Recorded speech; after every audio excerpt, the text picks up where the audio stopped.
Can I bring the topic back to a personality trait that may or may not exist? I think one thing the panel have all agreed on is that technology is changing the face of youth's ability to lead and collaborate. But are they fundamentally different? And I ask that in the context that some say, for reasons that have to do with no depression, exaggerating a bit, no war, ever-increasing or ascending levels of wealth, the youth of today are fearless, but at the same time potentially quite selfish. Now, is that a distinguishing feature, or is it going too far? Yeah, it is. Both things are true. You know, they are. There can be, almost the spoilt generation believing that everything is in their power. But then that's the capability we should be building up of. You know, me as a baby boomer, I should be trying to build off that belief that they can achieve anything. That's the joy of being young as well, believing that you can do everything. So yeah, there is the other piece, and you know, it's one of the questions here is this generation capable? They're more capable of doing great acts, but are they, ready to sacrifice? I mean, here we are in Martin Place. A week ago was Anzac Day, and we commemorate people who actually gave their lives. We're not asking these young people to put their lives on their line. So it is a very different question, a very different environment.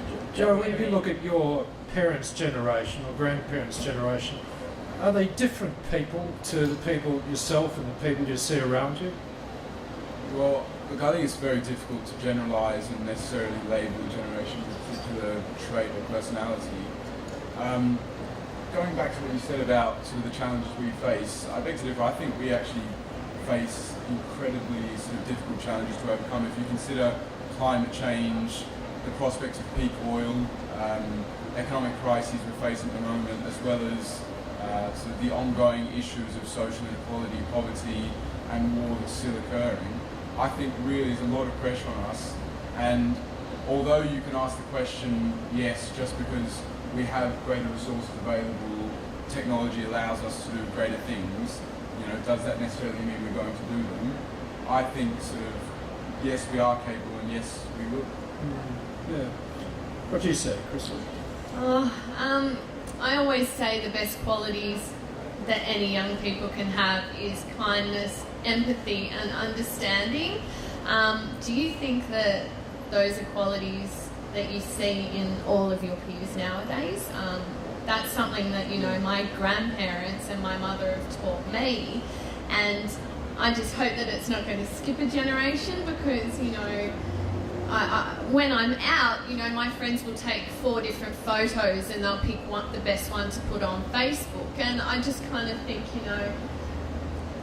what's truly important in life, and how can you achieve greatness if you don't have a good set of morals and backbone to kind of push you in that direction. So I think that's really important, that we take a leaf out of all the generations past and learn from what they have achieved. And if we can, as youth, I still classify myself as young, can use those qualities, then greatness can be achieved. But I think they're a while off. Well, going back to what you said about empathy, I think actually social media and things like that actually facilitate that, because the youth today are actually far more exposed to other cultures, other ways of life through the internet, through technology, to be able to access all that. I think there's a social media website that was set up for the specific purpose of linking American children with Iraqi children. And I think seeing that difference, enables a greater level of empathy, compassion, and all those sort of very important personal values in society. So let's talk about passion and inspiration for a while. We're all products of our DNA and upbringing and background, the goods and the bads. Krystal, talk about your situation. What's driven your passion? I come from a family with 4 or so generations of women affected by hereditary breast and ovarian cancer. So I was 14 when my mum was diagnosed, when she was only 36. And I kind of felt like I lost a lot of my youth in that sense, because I was fearful of what the future would bring for me. So I am definitely in a different situation than most 28-year-olds. I've had a double mastectomy at 25, and I've got 3 young children, so it's hard for me to kind of look at the youth of today and see some of the issues that they think are big issues when they're really not. But I definitely see some incredibly inspiring young people that have guts and determination, and I think if the youth that are struggling a little bit can use them as role models, a lot can be achieved. So who inspired you? Well, I know it's a bit of a definitely my mum and my 2 grandmas.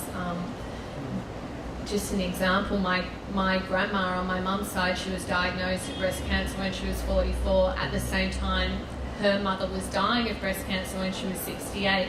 A few years later, her husband died. She's been through wars, tragedy, and yet she still wakes up with a smile on her face every day that she's grateful for everything that she has in this world. And they inspire me beyond belief. But then you've got young people like Jessica Watson, who have achieved the most astronomical things. I would have, at 15 years of age, I was far more interested in going shopping and what I was going to wear than jumping in a boat and sailing around the world. So I think that there are some pretty remarkable young people out there. But yeah. Sticking with that inspiration point, Jen, who's inspired you? Well, I think my mum, actually, and when she retired as a social worker, she actually spent 26 years volunteering as a social worker, nearly full-time beyond that. So she retired at 86. She was kind of retrenched at 86 from child abuse prevention service. So she just kept going and going, and helping others gave her purpose in life. So and like Joe, within your school and your peers, do you find like a high level of people volunteering and giving back a lot of the time? Yeah, definitely, I actually do, and I think that again is facilitated and improved through social media and stuff like that. But moreover, through stuff like micro volunteering, which is online, these ad hoc basis, sort of very flexible agreements where people can volunteer to give, maybe it's just an hour of their time to do a specific task, and particularly to help people in the developing world. I know there's a sort of non-for-profit set up called Summer Source, which essentially acts as a facilitator between the advanced economies and the developing world, giving those poorer people opportunities to sort of, whether it's just a menial online task, but it gives them opportunities to sort of take advantage of the internet and become sort of integrated and involved. Let me change the subject a little bit and be a bit controversial. Someone said youth is wasted on the young. Why did they say that? And were they right? Well, Joe? I can't tell you. No, I couldn't tell you. Look, I think carpe diem, seize the day. That's the bottom line. You've got to try and sort of do as much as you can.